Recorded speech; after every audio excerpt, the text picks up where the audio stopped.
State of Andhra Pradesh as a global petrochemical hub. It is my pleasure to welcome here on the panel the Chief Minister, the Honorable Chandrababu Naidu. A big round of applause for the Honorable Chief Minister. And I have with me a special set of panelists who are going to discuss, elaborate and share their insights on why they believe that India is positioned to leverage on the opportunity that presents itself, and why the state of Andhra Pradesh specifically has the advantage of positioning itself as a petrochemical hub. But before I get to my panelists, let me address that very same question to the Chief Minister. Mr. Naidu, many thanks for joining us here. Let me start by asking you about why you believe your state is best positioned to be a petrochemical hub. You'll have to use the mic, sir.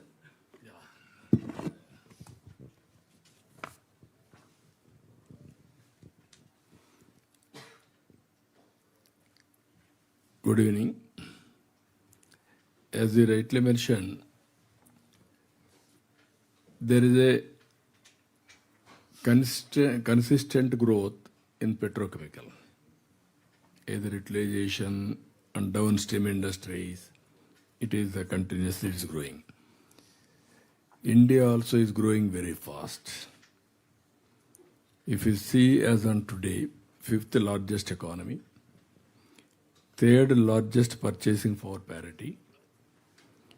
Another 2 years' time or 3 years' time maximum, India will become third largest economy. Our Honorable Prime Minister is promoting, and in a big way, not only one or two sectors, overall development of the country. Now growth rate is very impressive. Even people are projecting by 2028 incremental growth rate. Compared to any other country, India will be the highest. So with all these things, again, petrochemicals is growing at the rate of CAGR 7.3%. Even in India, it is growing better than that. So by even contributors for India, 6% to GDP, 5 million people employment, investments also 87 billion, and also by 2040, around 1 trillion industry. These are all very important notable points. As on today, we are having Visakhapatnam, HPCL or BPCL? HPCL. And also now BPCL is coming to Ramayampatnam. That is what we are working with them.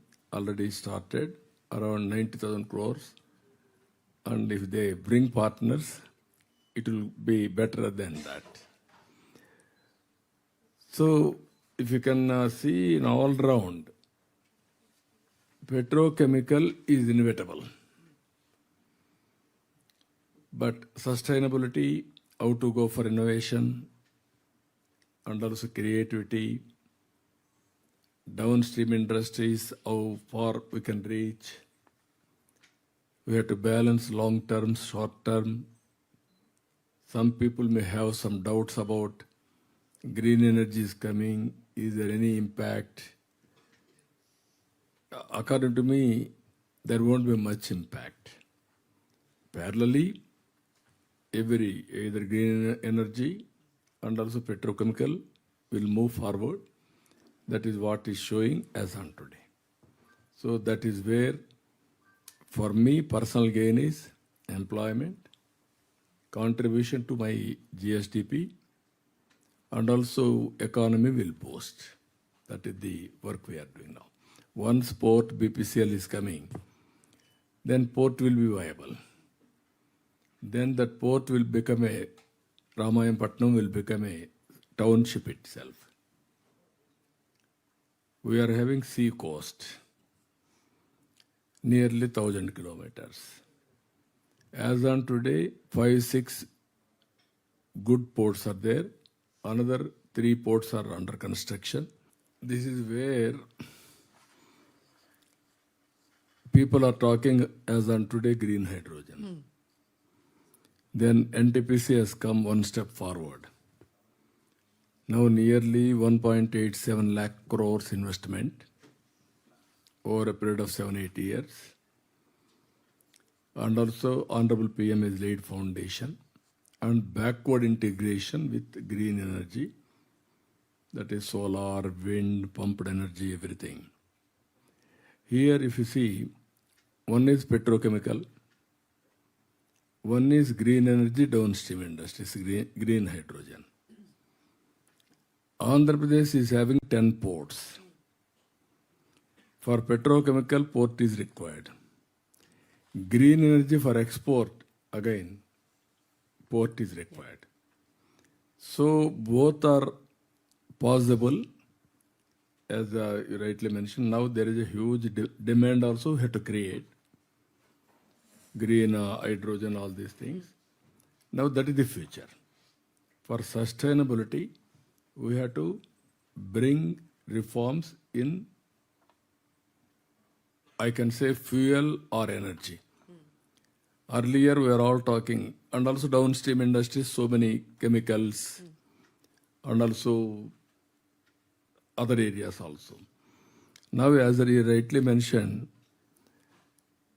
now people are talking about green energy, then how to go for hydrogen, ammonia, all these things. If necessary, how to convert again power. This is a very interesting situation is happening today now. For that, Andhra Pradesh is the leader. 30% of green energy, green hydrogen by 2030, Andhra Pradesh is going to add in the country. We are proud of it. 1/3 from Andhra Pradesh. Well, that is a big target that you've set, Mr. Naidu, as far as green hydrogen is concerned, and that is something that the government of India at the center has also been backing. And of course, India has the aspiration of being the lowest cost producer of green hydrogen. We've already seen a production-linked incentive scheme by the central government for electrolyzers to deal with green hydrogen. But Mr. Sani, let's take that jugalbandi forward now, adding to what we heard there from Mr. Singh as well as from the Chief Minister on what we need to do next now to ensure that these targets are in fact realized. Yeah, thanks, Shireen, and thank you, sir, for inviting us here. I'll talk more about the petrochemical side. Sir, as you rightly said, that once there are 3-4 imperatives which are required for developing a petrochemical hub, which Andhra Pradesh and sir, your vision aspires to be. The first and foremost is the feedstock. The feedstock, as you rightly said, that with the refinery coming in and the petchem cracker coming in at the cost of around $10 billion. So that will provide an anchor for all your petrochemical dreams going forward. That is one thing. But sir, in the downstream, because this we have witnessed in several places, that until unless the downstream infrastructure is ready and kicking, then we are not able to realize the whole potential of the feedstock that is available there, sir.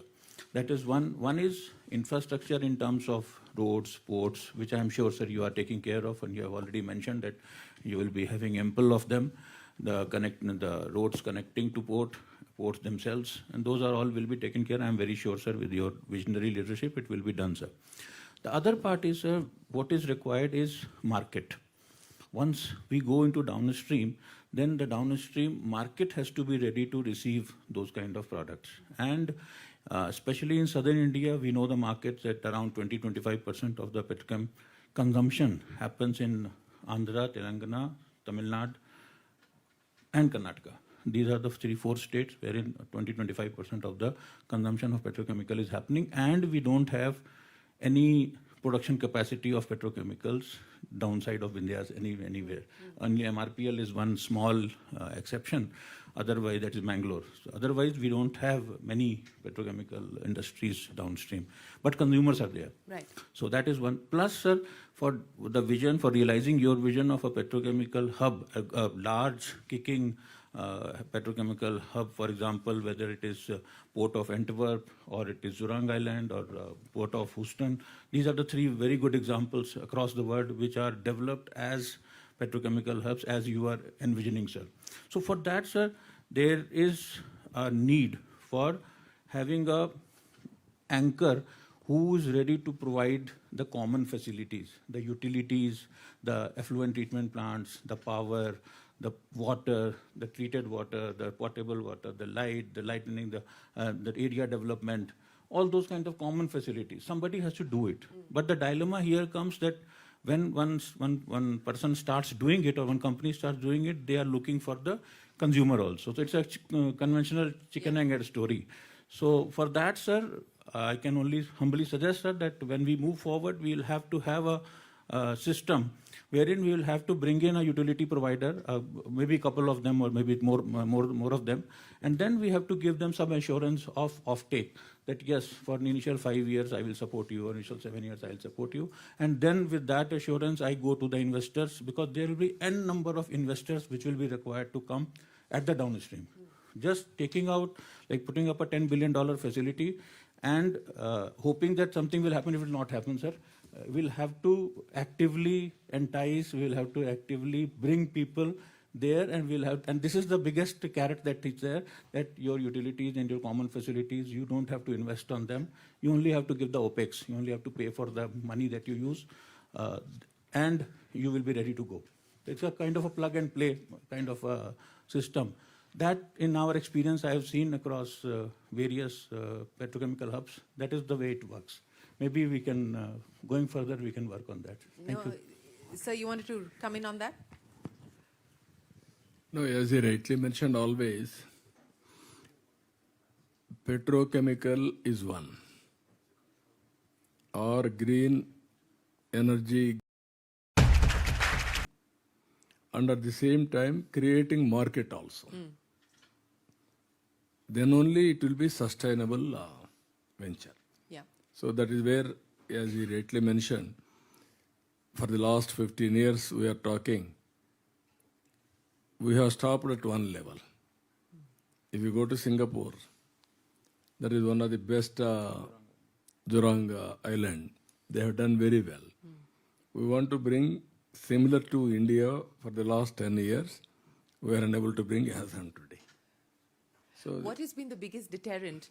Why you haven't been able to do what you envisioned doing over the course of a decade? sometimes that eco players, now BPCL has come, Ramayapatnam they are doing. Now they may need some more technological partners or downstream industries, how to bring them as a consortium. That is another area. Now NTPC is going. Now they have to create market also simultaneously, downstream industries, but there is a future. Initial mover will have an advantage, and at the same time, initial mover will have a tough time to break through. Yes, Both. yes. They'll have the first mover advantage, but they'll also have to do the heavy lifting, and that usually is the case. Well, we have two engineers. How can you not have a consultant? So we do have a consultant here on the panel as well. So Gaurav. I apologize. Not at all. But in light of what you've heard so far, and you're based in Singapore, we were just giving the Singapore example as well. Take me through how you see this problem and how we should be addressing it. Well, I'm not only not an engineer, I studied philosophy, so That makes the I two think of I'm us, really by on the way. the opposite end of the spectrum. I think one thing that we've heard today is vision, which I think is really important because you're making such a huge investment, and that is an advantage, right? In today's world, any new both port and hub that is being built has to think about what is competitive advantage for the next 30 years. It's not about the reaction to what's happening today. It's not about Trump pulling out of the climate. It's about 30 years and where's the world heading. And so competitive advantage in this space has to be one that knows what to do with a $100 carbon price and beyond. And so I think it's very exciting, everything that I've at least heard on the panel, and I'm learning a lot, that the way you're thinking about developing this is actually thinking about being competitive in the future. And Jurong is often brought up as that example. But again, if you look at, it's not just shared utilities, it's that those shared utilities have decarbonization very much built into them. Yeah. Singapore is thinking very far ahead around the price. how to be price competitive, how to be quality and price competitive, and they know price will have to deal with carbon. So, they have a shared carbon capture hub, they have multiple different types of industries there, and I think it's a great example for Andhra to be thinking about. Just the other thing I would say is, when we actually think about how these things get developed, it's worth noting that there is no one who is advocating for or lobbying for the future. Everyone in the room is tied to the present. Their money comes from the present. And so as we think about what are the types of investments needed to be cost competitive for 3 decades, we have to be thinking about the people who are not in the room. And that is a lot of what I think Singapore thinks about. To some extent, it is what has allowed even the American sort of Gulf hub to also be successful, is this idea of the innovation you need to win the future. And so I think it would be great to also be thinking about how we drive innovation into this market. No, absolutely. I think innovation is very, very important. The future is very important, but you need cash flows to fund the present in order for you to fund the future as well. And I think that was the point that was being made by Mr. Singh and Mr. Sani as well. But let's talk about the NTPC example, Mr. Singh, and let's use that as a used case to try and envision what we can possibly do to marry the needs of renewable energy, the needs of the consumption that is expected to move higher, but also to leverage the strengths that Mr. Naidu just spoke of. Yeah, I think it's very right that how we can utilize the kind of the natural resources what we are having in the state, and what is the kind of the leadership what is able to really capitalize on the resources. Otherwise, I think the most of the states where the natural resources are there, they don't capitalize on that. And I think this is a very, very important point. And vision-wise, we all know that, as I said earlier, who can be the better. I think we can say that with his permission that he works like a chief executive officer, and a very hard task was on that what he's taking. So let me I think tell something about this Pudi Madka, what we have envisaged and what we are working. So this will be requiring around 20 gigawatt of the solar power, 20 to 25 gigawatt. And we have now, Honorable CM has approved the joint venture with NRED CAP, which is the Renewable Energy. There are 32,000 color palettes in the world.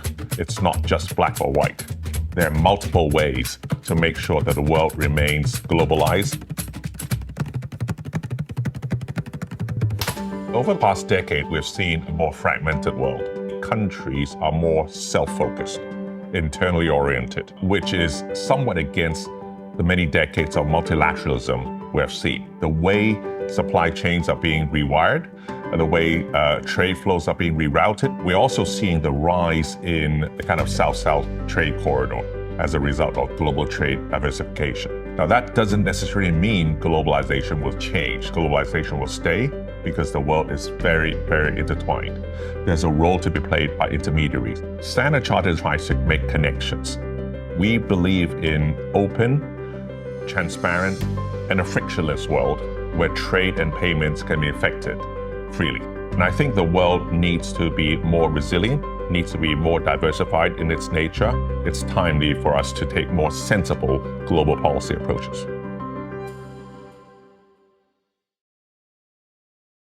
For the state of Andhra. So our NGEL, NTPC Green Energy and NRD CAP is having the joint venture. So we will be jointly putting the this 20 to 25 gigawatt. Right. Now we have this Pudi Madka, which is very close to our existing power plant called Simadri. And when we are talking about today, we already have the blueprint and the work is started on that, because that's what every time I think of CM, I think the deadline comes to our mind that how we are going to be. I know he used to have a dashboard, sir. Do you still have a dashboard that has deadlines flashing on it? For every project, you still have it. So let me, I think this is very interesting to know. That Simadri power station, which is the coal-fired power station, but we can have the kind of the blending of the biomass along with that. So what we intend is that torrefied biomass can be blended along with that, and we intend to go up to 20-25% of that, and try to capture the carbon dioxide from there. And there is a pipeline which is going to be 20 kilometers. The CO2 will be pumped to this Pudimadka plant. So we will have the CO2. Now there is going to be a requirement from the EU side, Right. which is going to be that you cannot have the intermingled electron. Yes. So there has to be a dedicated transmission line from your solar plant or the storage, and then it is coming so that you are not mixing the power which is coming Yeah. from the other sources. So those are already we have envisaged those things. So the power will come to Pudimadka, and Pudimadka is going to be a kind of park where we will invest on our own, means whether it's joint venture or NGEL, or we will be inviting the others also. We had been talking like what was mentioned about Jorang, Surabaya, all others. Today also I had 2 meetings that what can be the offtake. Yeah. So till now we had been importing the hydrocarbons. So tomorrow we will be in a position to export the hydrocarbons. I think this is how it is. So let me, I think, add hurriedly here that you had been following very closely this renewable energy. About 10-12 years back, everybody was very apprehensive. And don't get a kind of surprise that after 10-15 years, you will find that our natural resources will be harnessed in a way that we are not dependent on the exports for this hydrocarbon on that side. Yeah. So what we have envisaged, this is going to be in the 3 stages. So it's already some of the infrastructure work which is going on at present. We have started some work on that. This will be approximately 700 crore or something like that by 26. This year, next year. Then the first phase, and it's when there will be methanol and ethanol kind.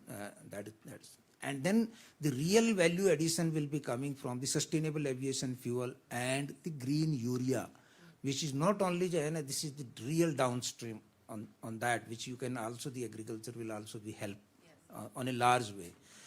So this is a very ideal location, and this location was supposed to be for imported coal-based power plant. Yes.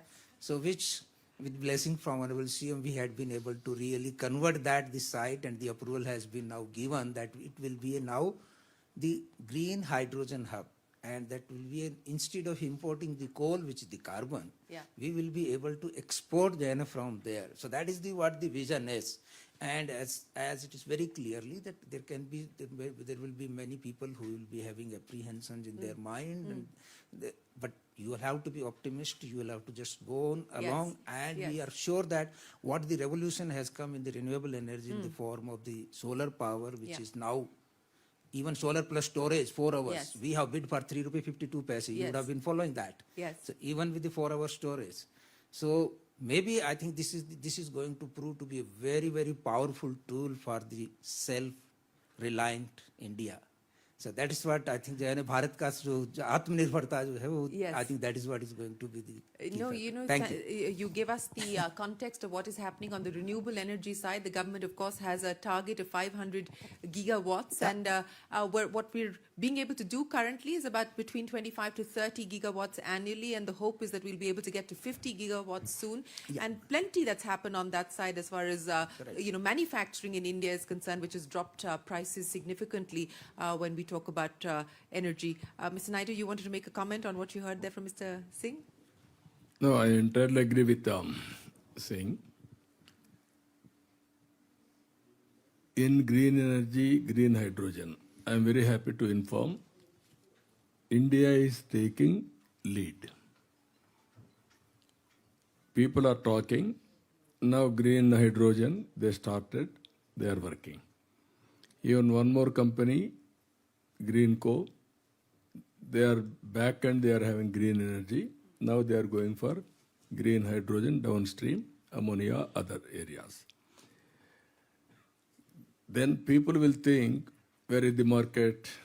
How to go? There is market. Is it affordable or not? There is another question mark. Yeah. So with all these things, what I wanted to impress everybody, originally around 10 years back or maximum 15 years back, solar power 15 rupees, 16 rupees unit. prohibitive cost. Then nobody used to talk about it. Around again 2014, we thought innovative ways. How to reduce the cost, go for scaling. Then we have gone in a big way, solar, wind, all these things.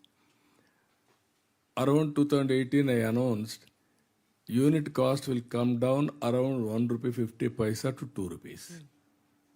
Today, around 2 rupees, 2 rupees 30 paisa, 40 paisa, it has come. One story I will tell you. Yes. When telecom revolution,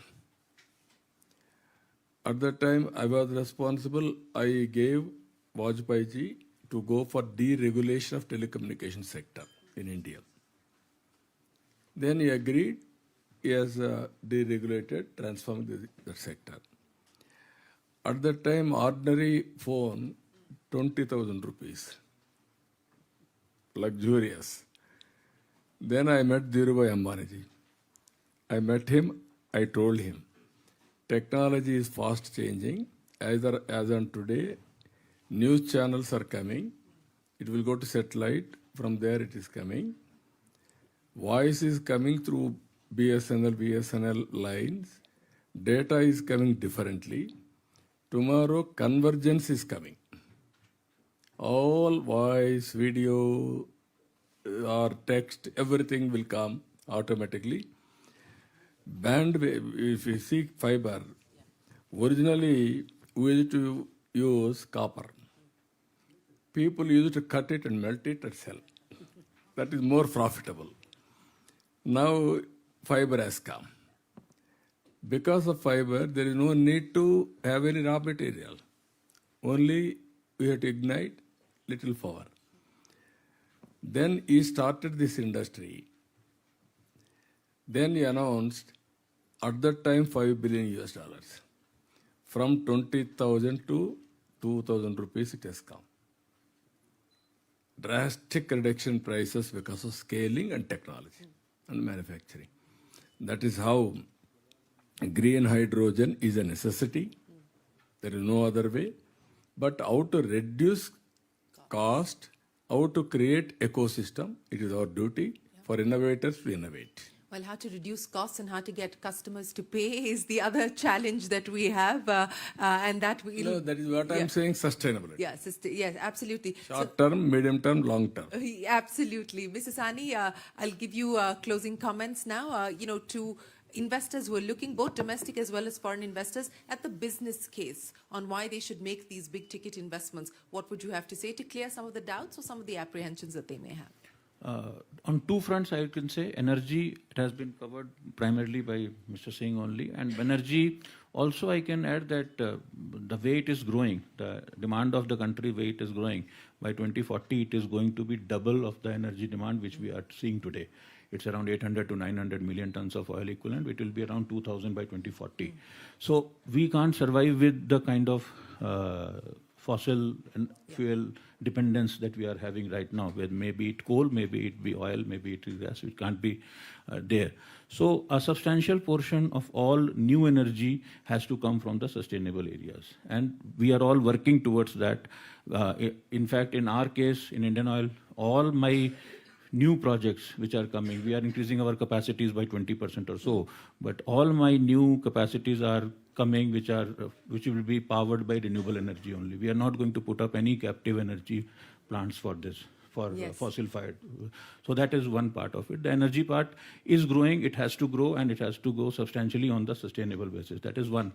On the other side, why investors should come and invest in futuristic petchem projects or their downstream ones. I'll say that today India is at around 30 million tons of petchem consumption, out of which around 25% of it is getting imported. Around 10 million tons of it is getting imported, 20-25 million tons we are producing.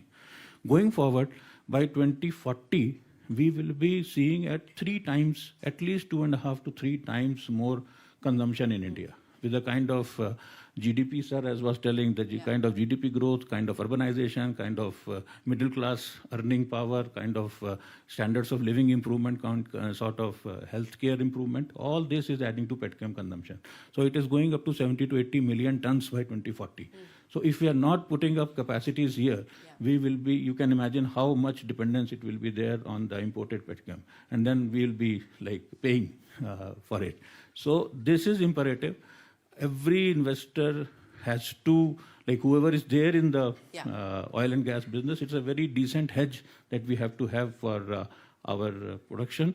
And this is the way to grow, I suppose. And with leadership that the Honorable CM is giving and others also in the states and in the center, we will have a very conducive atmosphere for all the investors to come here and come to India and invest.